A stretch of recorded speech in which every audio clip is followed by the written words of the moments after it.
Yakuza Kiwami is a remake of the original Yakuza game, which came out stateside in 2006. But keeping in line with the eccentric series, Kiwami doesn't play it straight. It's more than a better-looking version of an old game. In a lot of ways, it's a continuation of the excellent Yakuza 0 that released earlier this year.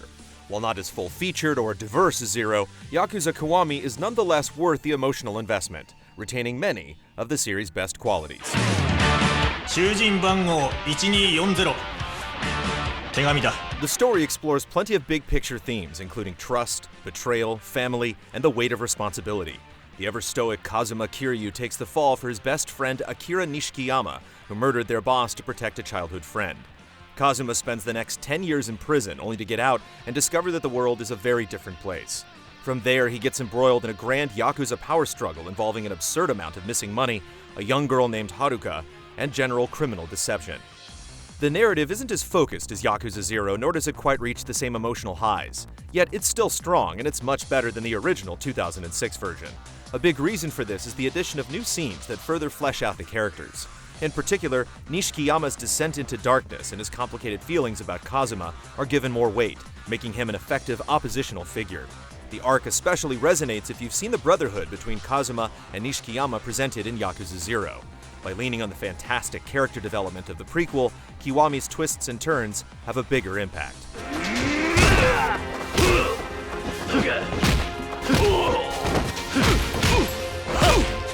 The innumerable backstreet brawls you'll get into feel very similar to Yakuza 0, if only because the remake carries over the style system. You have access to all 4 styles, Brawler, Rush, Beast, and Dragon, right away, although the Dragon style evolves differently. Styles add a tremendous amount of flexibility to the rather basic beat-em-up formula of the series. Each style has strengths and weaknesses, as well as new moves to learn by spending experience points.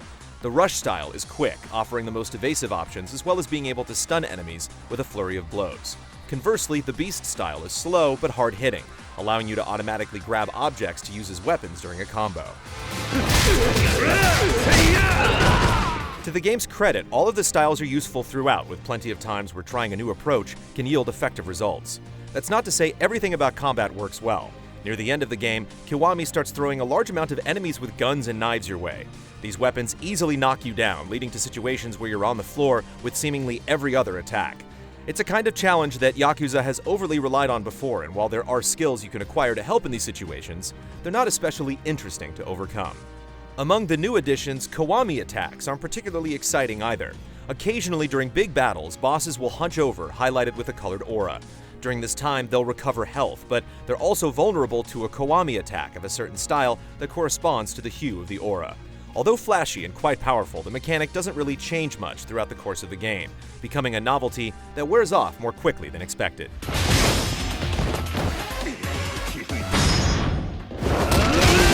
The biggest and best new feature is the Majima Everywhere system. Goro Majima, the cackling and exceptionally charismatic thug, constantly challenges his nemesis Kazuma to fights in an effort to help him recover the strength he lost in prison. Defeating Majima in these scuffles slowly raises the Majima Everywhere rank, and since that's the main way to unlock new abilities for the Dragon style, there's plenty of incentive to seek out and confront him. As your rank progresses, Majima will hide and disguise himself throughout the city, and you'll have to find him in order to continue. These disguises range from impersonating a cop to dancing on a stripper pole, and each one furthers the off-kilter Majima charm that's progressed throughout the series. These encounters present more narrative depth than expected. At times, Majima references moments from Yakuza 0, providing small payoffs for anyone who's played the previous game. Considering how vital Majima was in Yakuza 0, the Majima Everywhere system is a very smart way of giving him a bigger role in the remake, without forcefully cramming him into the main narrative in ways that don't make sense. Yakuza has a history of bizarre and humorous side stories, and Kiwami is no different. Expect the seedy residents of Kamurocho to try to swindle you out of your money on a regular basis. Sometimes their scams are blatantly obvious, while others are subtle enough to catch you off guard. Many of these stories resolve themselves quickly, but they're nonetheless entertaining thanks to their lighthearted nature, making for some of the best moments of the game. A few of the new side stories are especially worth chasing down, such as one that continues the story of a man obsessed with racing model cars, the Pocket Circuit Fighter. When compared to past Yakuza games, 0 in particular, Yakuza Kiwami simply has less going for it. There's only one playable character, a single city to explore, and fewer activities. However, Kiwami is launching at a heavily discounted price, and when viewed from that perspective, it feels like it has a lot to offer. The story is consistently interesting, the fighting still brutally satisfying, and Majima everywhere is a clever addition. Yakuza Kiwami may not be the biggest in the series, but it's a solid remake of the game that introduced the Dragon of Dojima.